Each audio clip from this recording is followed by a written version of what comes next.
Now, in light of that, we're talking about two subjects. We're talking about the Bible as the Word of God and the Quran as the Word of God. But immediately, we have to come to an understanding of what this means. You see, the Quran says that the Torah and Injil are sent down by God. Sent down, the very language of revelation. The Quran says that in the Torah and the Injil are light and guidance, and associates with those who were a part of the provision of those scriptures, people like Moses and Jesus, the office of prophethood.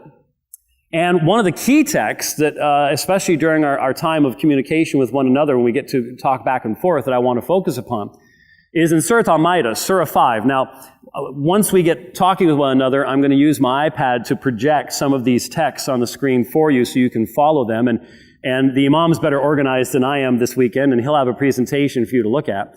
But when we look at Surah 5, especially ayahs 44 through 48, we discover that the Quran makes an argument from Allah giving to Moses the Torah, and giving to Jesus the Injil, and then giving to Muhammad the Quran.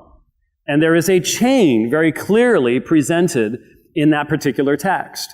And so, ironically, we can immediately assert that the Quran itself says that the Torah and the Injil were given by God, and in fact, God holds men accountable for what is in the Torah and the Injil.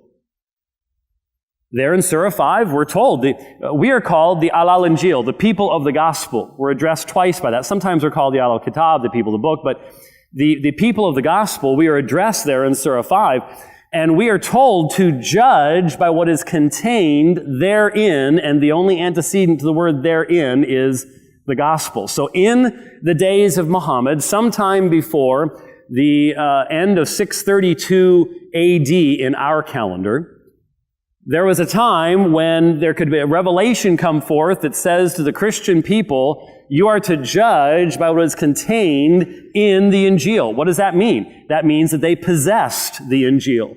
Otherwise, the words have no meaning. How could we be held accountable for judging by something we no longer possess? It wouldn't make any sense.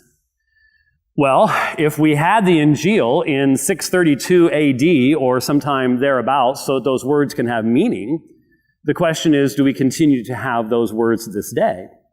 And certainly most of us who have studied biblical history know that most assuredly, we not only know what the gospel, the entirety of the New Testament contained before 632, but we know hundreds of years before